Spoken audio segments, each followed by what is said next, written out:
بسم اللہ الرحمن الرحیم۔ میرے چینل کے معزز سامعین و ناظرین السلام علیکم۔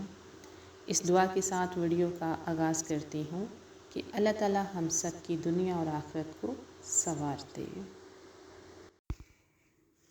حضرت محمد صلی اللہ علیہ وآلہ وسلم جب حضرت جبرائیل علیہ السلام کے ساتھ مسجد اقصیٰ سے آسمان پر تشریف لے گئے تو پہلے آسمان پر حضرت آدم علیہ السلام، دوسرے آسمان پر حضرت عیسیٰ علیہ السلام اور حضرت یحییٰ علیہ السلام، تیسرے آسمان پر حضرت یوسف علیہ السلام، چوتھے آسمان پر حضرت ادریس علیہ السلام، پانچویں آسمان پر حضرت ہارون علیہ السلام، چھٹے آسمان پر حضرت موسیٰ علیہ السلام اور ساتویں آسمان پر حضرت ابراہیم علیہ السلام سے حضرت محمد صلی اللہ علیہ وآلہ وسلم نے ملاقات کی۔